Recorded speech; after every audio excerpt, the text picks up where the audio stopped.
maestro. Si Juan Luna bilang pintor, inimpress na imprenta niya na sa buong mundo na ganito kami kagaling. Bayani.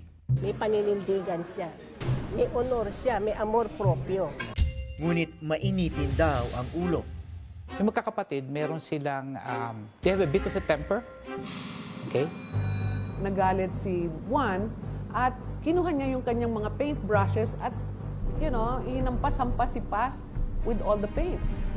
Hindi siya makapagtimpi. Si Juan Luna ang unang Indio na nagpatunay sa Europa na hindi mas mababang uri ng tao o mga sauvage ang ating mga ninuno. Ngunit ang imaheng kanyang binasa ay ang kanya ring binalikan upang makalusot sa parusa ng isang karumal-dumal na krimen.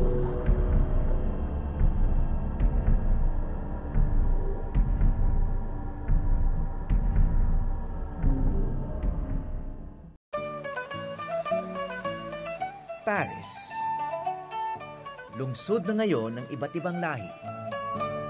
Ngunit noong panahon ni Rizal dito, bibihira pa ang mga hindi puti. Mas mababang uri ang tingin at trato sa kanila. Mga sauvage, ika nga. Ngunit dito pa rin nagsipunta ang ilan sa pinakamatitinik na Pilipino noong ika-19 na siglo. Nasa Paris kasi ang halos lahat ng pinapangarap ng mga binatang Pilipino. Mga oportunidad sumikat, mag-aral, mag-organisa, at maging mambabae.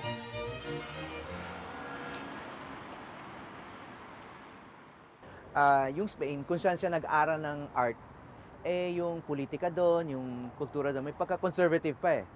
Tapos, nung nagpunta sila rito, kasama ni Rizal, tsaka yung kapatid niya si Antonio, biglang, wow, lumaki yung mundo nila. Pumunta sila dito for the chicks, ha? Okay. Mga girls, no?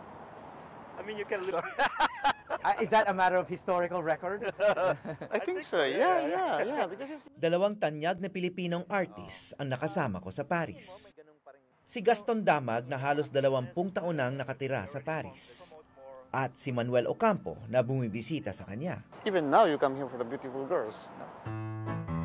Maliban sa magaganda, marami sa kanila ang masasabi nating available.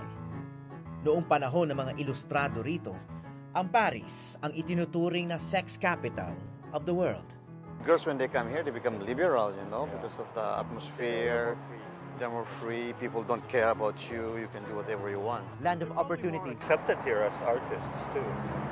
Like probably while in Spain, they're just seen as, Indios. Yeah. And here they're like, oh, they're artists. Yeah, they are completely different. Yeah. Taong 1884 nang lumipat si Luna sa Paris mula sa Madrid. Kapapanalo lang noon ng gintong medalya sa prestigyosong kompetisyon sa Espanya, ang pinakamalaki at pinakatanyag na obra ni Luna, ang Spoliario.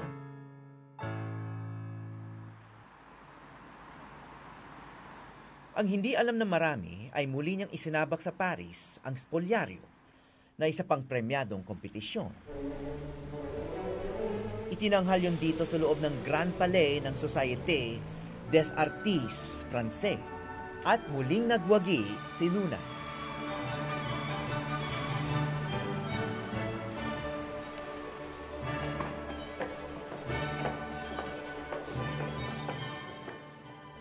Aktibo pa rin ang organisasyon sa Paris na dating kumilala kay Luna. Binisita namin ang kanilang opisina sa loob ng Grand Palais sa sentro ng lungsod. We're researching a Filipino painter, Juan Luna. We found... Yeah. He's a very famous Filipino painter in Paris at that time, 1880s. They told me. Pinaunlakan kami ng kasalukuyang presidente ng society na si Martin de la Luf na maipakita sa kauna-unahang pagkakataon ang records ni Luna sa kanila. Yeah, Universal Exposition in Paris, and he was one of the artists, Yes. few artists that was chosen to show. Yes. Yeah. What year was this? Spécial, le long de la Seine. 18. Pour les- C'est quelle année? Celui-là, 1886. So the first group show was Spoliarium. he got the third medal on 1886, and he got the bronze medal on 1889. So, how prestigious are these medals? Are they very important? This one is very important. It's one of the main events in France during that but time. our salon is very famous because we had main artists in it. I will show you. We have Delacroix, Ingres, Rodin, Mayol, and Bartholdi, as I said last day. Bartholdi, the sculptor of the Statue of la Liberté in New York. Yes, Of Liberty in New York. during that time. So, in other words, if Juan Luna won a prize in this group show, he must have been very good. Yes, of course. Yeah, Of course. Yes. Sa Paris, magbabago ang sining ni Juan Luna. Hindi na lang mga paksang mula sa kasaysayan ng kanyang ipininta, kundi ang mga napapansin niya sa lansangan. Tulad ng mga babaeng nakikita niya sa mga cafe kung saan sila tumatambay ni Rizal at iba pang kabarkada. Ito ang obrang The Parisian Life, kung saan kasama ni Luna si Rizal at si Dr. Ariston Bautista. Sunod sa Spoliarium, ito na ang pinakakilalang likha ni Luna. Naging laman ng balita ito noong taong 2002 matapos itong bilhin ng GSIS sa auction sa Hong Kong sa halagang 46 na milyong piso. Si Professor Eric Zerudo ng University of Santo Tomas ang isang eksperto nito sa National Museum. Anya, marami nang lumabas na pananaw ukol sa The Parisian Life. Parang ang kwento dyan ay ang babae ay nasa loob ng kapihan at mukhang nagpapapick up or kasi dahil yan ang sitwasyon ng Paris ng panahon na yun, ano? So prostitute itong babaeng to? Oo, doon sa unang interpretation, no, na pumipick up siya at unang-una may kainuman siya doon sa cafe. So, may kasama siyang lalaki doon. May kasama siyang lalaki. Na nag-iwan ng baso at damit. Ng damit, no? Kay Juan Luna, makikita mo rin na, wow, ang mga models ni Luna talaga magagandang babae din at mga babaeng, well, let's say, mabababa ang lipad, no? May isang mukha ng babae na umuulit-ulit sa mga likha ni Luna noong panahong ito. At hindi lang daw ito modelo sa buhay ng maestro.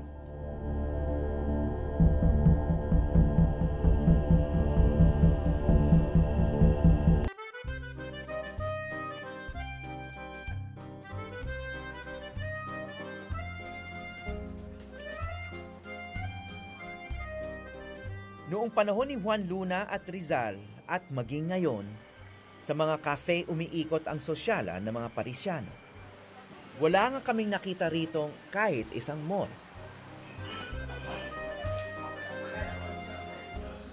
Ang Les Deux Magots ang isa sa pinakasikat na cafe sa Paris at naging tambayan nila Camus, Picasso, Nabokov, Sartre, Hemingway at maaring sina Rizal at Juan Luna dahil malapit lang ito sa tirahan ni Rizal noon.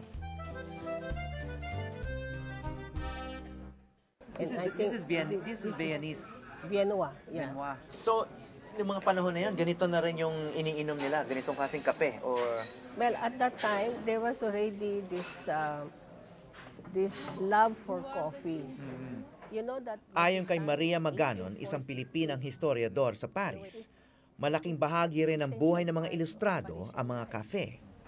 Because this is where you meet your friends, you meet your neighbors, you meet your colleagues, your fellow people in the same profession. And at one time, this is also where they would play chess.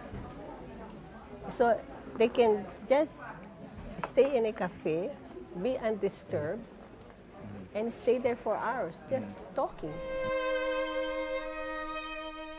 Sa cafe nga sa The Parisian Life, nandito ang mga magkakabarkadang sina Juan Luna, Rizal at Ariston Bautista na tila may interes sa babaeng mukhang may malalim na iniisip.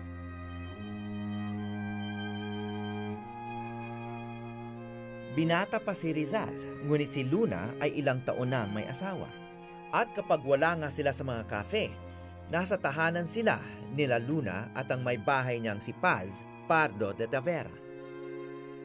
Ipinakilala raw ni Rizal si Juan Luna sa mga Pardo de Tavera, isang may kayang pamilyang galing Maynila. Si Rizal ay open house palagi sa aming pamilya because kaklase siya ng isang uncle ko, si Felix, na kapatid ni Trinidad, at so madalas siya sa bahay ng mga Pardo de Tavera. So at that time naman, si Luna inaakit ng lahat because kananalo lang niya ng gold medal. Siyempre para siyang rockstar ng Pilipinas that time. Ang sinusulat naman ni Juan nasa ating mga libraries ay, wow, may nakilala siyang maganda, anak ng Pardo de Tavera. Ngunit ayaw daw ng nanay ni Paz kay Juan Luna. Yung nanay ni Paz na si Juliana, hindi siya sang-ayon doon. Nararamdam niya na magkakaroon ng problema. And then mararamdam din niya na, teka muna, tayo bang babayad ng lahat nito? Bagamat may dugong Kastila, mga nasyonalista ang mga Pardo de Tavera at napilitang lumikas ng Pilipinas dahil sa kanilang pagka-aktivista. Dinners sa bahay ng Pardo de Taveras was mixed. There was all sorts of people. Hindi naman na, Spanish mestizo lang ang pwede dito, or insular, or peninsular, or one of all those titles. Wala. Lahat nagsasamahan doon.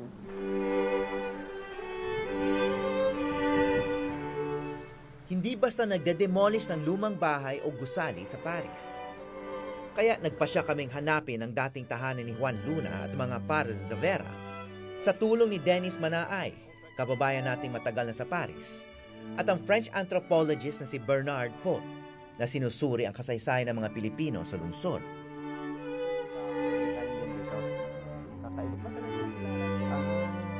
Kasi yung asawa niya Pilipina. Ito yung Villa Dupont.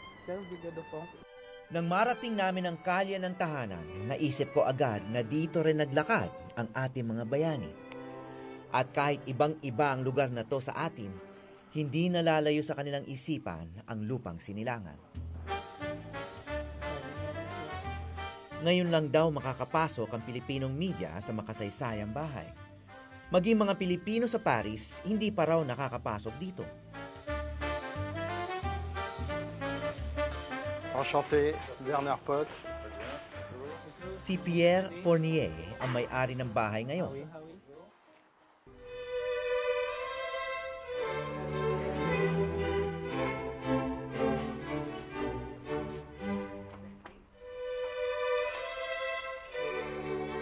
Sa wakas, naganap din ang pangunahin naming misyon sa Paris.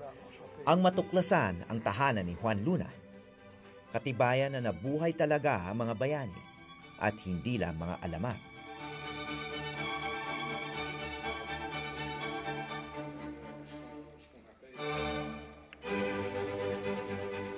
Sa kabila ng mga renovation sa bahay, mababakas pa rin ang mga nasa lumang litrato ni Luna. Where is this? Here?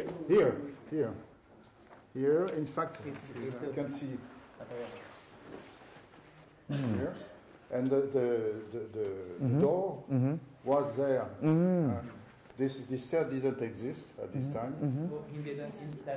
Oh, and it's new. Oh, yes. And it was all the volume. Very big living room. Big volume. Yes. And Luna is here. Hindi lang ito tirahan ni Luna, kundi studio niya rin. May magandang litrato si Juan Luna na nakatayo dito mismo sa salang ito nung ito'y studio pa niya. Isang tinatawag na atelier dito sa Paris. At kaya rin niya siguro nagustuhan itong espasyong ito, itong bahay na to, dahil may malalaking bintana. Kaya hindi na kailangan ng ilaw ito sa araw dahil sagana ito sa araw pag nagpipinta siya. At may sapat na espasyo para sa mga modelo niya at mga subject na pinipinta niya. Kaya tinan mo itong litratong ito. Mataas ang kisame dito at punong-puno ng mga painting yung sala na to dati. Sa labas ng bahay, madalas mag-espada magkaibigang Rizal at Luna. Ito'y isang tradisyonal na libangan ng mga maginoo sa Europa. Mahusay, matalino, mayaman. Napatunayan ni Juan Luna na ang Pilipino ay marangal at maabilidad na lahi at hindi mga sauvage. Dito sa tahanan ni Luna nakilala at niligawan ni Rizal si Nelly Busted, isa rin mistisang Pinay na napusuan din ng nakababatang kapatid ni Juan na si Antonio Luna. In fact, si Antonio, seloso dahil kay Nelly Kay Busted. Nelly Busted, kay Gustong Rizal. magpataya na kay Rizal, di ba? True. So umabot sa ganun. And of course, yung kay si Juan Luna, medyo notorious din sa pagkaseloso niya. Yes. Well, true, lumabas yun both sa kapatid, no? And mabigat dun sa nangyari kay Juan Luna nga. Nagumpisa ngayon as jealousy.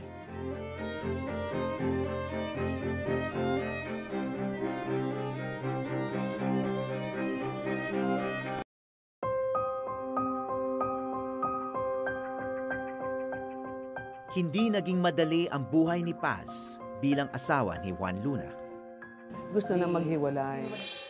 Si Mara Pardo de Tavera ay apo sa tuhod ng kuya ni Paz, si T.H. Pardo de Tavera. Masinop niyang sinusuri ang kasaysayan ng kanyang pamilya.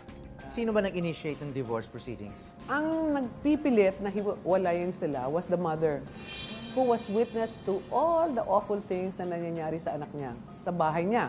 Ano yung awful things na yun? Awful things like, okay, kasi meron na ngang makeup, no, sa Paris. So, si Paz bumili ng lipstick. Naglagay ng lipstick. Nagalit nakasulat to sa case history, Nagalit si Juan at kinuha niya yung kanyang mga paint brushes at, hinampas-hampas si Paz with all the paints. Bakit siya nagalit? Dahil sa lipstick? Because, bakit daw siya nagli-lipstick? Bakit siya nagpapaganda? Oo. Kasi nagselos. Nagsiselos na. Madalas daw pagkamalan na ito si Paz. Ngunit halata namang ibang babae ito ayon kay Mara. At kung ikukumpara sa mga litrato ni Paz. You pointed out the mistake. I pointed it out because sabi ko kay that time, the director of the National Museum was Father Casal. At sabi ko, Father, unang-una, tignan mo naman lahat itong pictures ni Paz versus this painting. At sabihin mo sa akin na ganun kasama ang work ni Luna na hindi niya magaya yung mukha ng asawa niya. So pag tinintinin niya sa mga pictures ni Paz, which there are there, oo, tama ka. Kamukha rin ng larawang ito na pinangalanang Minovia, ang babae sa kama sa painting. Isa siyang Pranses, si Angela Dush, na tinawag ni Luna sa kanyang mga notebook na kanyang numero 1 modelo. Siya rin ang babae sa pamosong The Parisian Life na tinititigan ng mga ilustrado. Wala pang historiador na sumuri kung may mas malalim na relasyon sila ni Luna. Ang hindi maikakaila ay pinuri ni Luna ang kagandahan nito sa kanyang notebook at sa dalas niyang naging modelo na maestro at minsay nakahubad pa sa kama, masasabi nating madalas silang magkasama.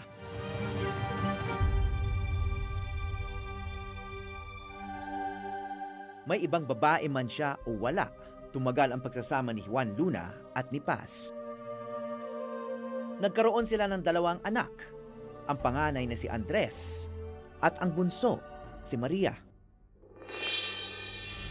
Pero nang biglang mamatay ang bunso sa di mawaring sakit, nagsimula ang sisihan sa pagitan ng mag-asawa na nauwi sa isang trahedya. Hanggang ngayon, iba ang bersyon ng mga kamag-anak ni Luna. So this one are authentic Luna paintings and you will notice yung shape, no? It's the shape of a cigar box. Apo si Constancio Ongpin ng kapatid na doktor ni Juan, si Jose Luna. Kahoy pa yung mga cigar boxes, no? Which is, if you see now, it's still kahoy and it's actually broken. Oo. Ano yung pagkaalam niyo dun sa nangyari na yun? Nung nalaman ni Juan Luna na yung wife niya was seeing a Frenchman, no? Doon nag-umpisa yung gusto niya makipaghiwalay na. Ang pagka-research ko ganito, no? Nag-uusap sila magkakapatid, yung kapatid nila Maria Paz kay Juan Luna sa baba. Pero yung anak ni Juan Luna, si Andres, no, nilalagnat. So ang ginawa nung magnanay, yung asawa, no, at yung mother-in-law ni Luna, they brought the child up to the room. And during the discussions, no, nagkaroon ng point na si Juan Luna was demanding to see the sun. Pero nagkulong sila sa kwarto. At that time, nag-trigger yung init ng ulo ni Juan Luna. No? So, as far as we know, he banged sa door, pero nakalock. At hindi niya mabuksan. And he was shouting. And the Lunas, they have a pistol. Same as, at the time, si Antonio had his own, Luna has his own pistol. Ang accounts was, binaril niya yung knob ng door para mabuksan. Not knowing that his wife and mother-in-law nasa kabilang side. So, the shots, lumusot sa pinto, lumusot through and killed his wife and mother-in-law. Of course, police dumating, kinulong siya eh. Kinulong si Juan Luna sa France, sa Paris. Ang pamilya ng Pardo de Tavera, iba ang paniniwala. At para sa akin, yung version na yan, which I call the nationalist history point of view, is very biased. Unang-una, biased pati sa intelihensya ng tao. Bago napatay ang mag-ina, nabaril muna ang kuya ni Paz na si Felix na nasa baba ng bahay. Pero pag hit kay Felix, syempre nabaril siya. Siya yung una. Maririnig ng nanay yon, di ba? So yung first impulse ng nanay, I think what happened was, narinig niya yon, alam niya, anak niya yung papasok, binukas niya yung pinto.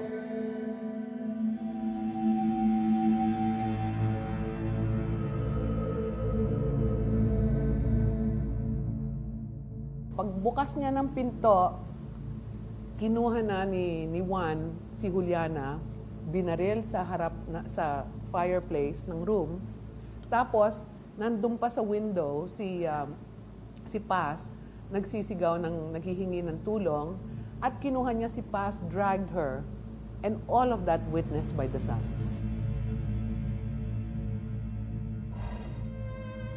A 23 ng Setyembre, taong 1892 na mangyari ang krimen. Nakulong agad si Luna. Ngunit napalaya rin siya noong Pebrero ng sumunod na taon.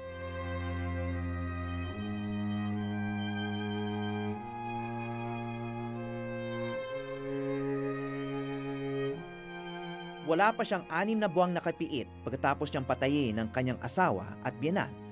Isa raw crime of passion na may mas magaang na parusa. At hindi lang yon ang depensa ng abogado ni Luna.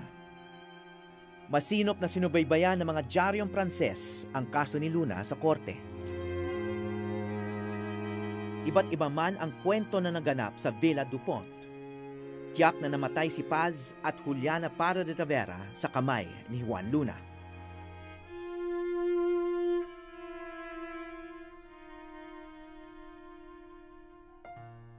Sa kabila ng lahat ng tagumpay ni Luna at pagpapatunay niya ng kakayahan ng Pilipino, ipinaglaban ng kanyang abogado na siya'y miyembro ng mababang uring lahi at hindi dapat maparusahan.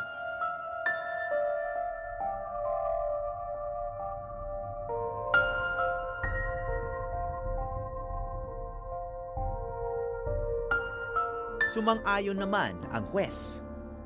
Sa huli, nakulusot nga si Juan Luna.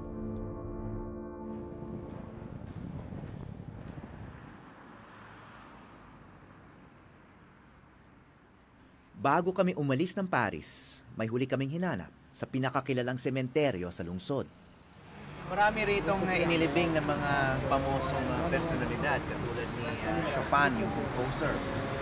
Yung mga artista rito, halimbawa sila Yves Montand, may mga writer katulad ni Marcel Proust, yung rockstar na si Jim Morrison, dito nilibing, namatay yun sa Paris eh.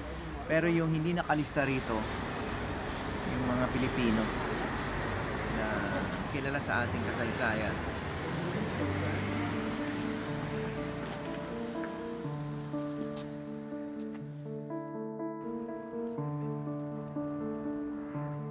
Hindi agad namin natumbukan ang aming hinahanap.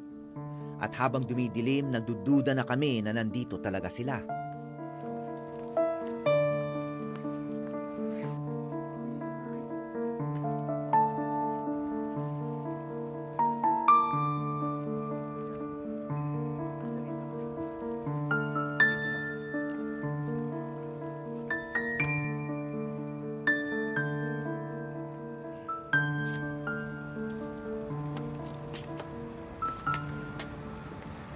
Ito na.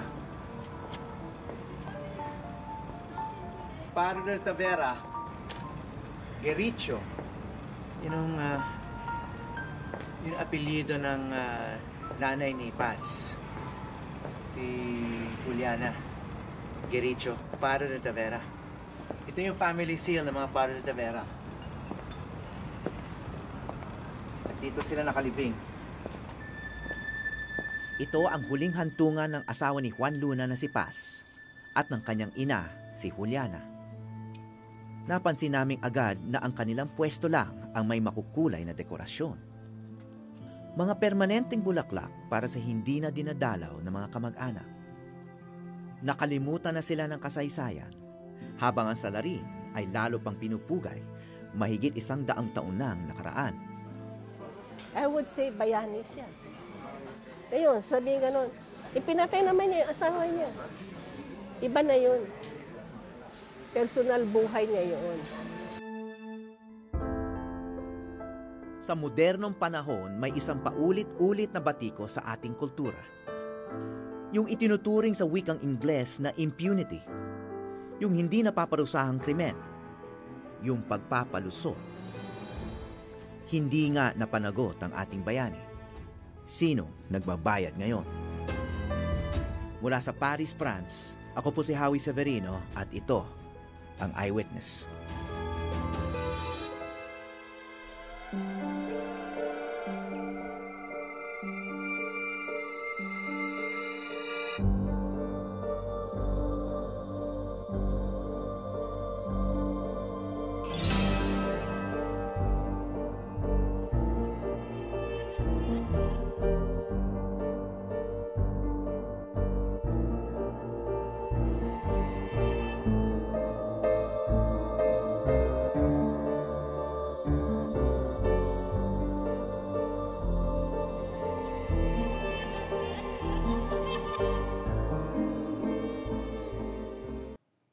Maraming salamat sa pagtutok sa Eyewitness, mga kapuso. Ano masasabi niyo sa dokumentaryong ito? I-comment na yan at mag-subscribe sa GMA Public Affairs YouTube channel.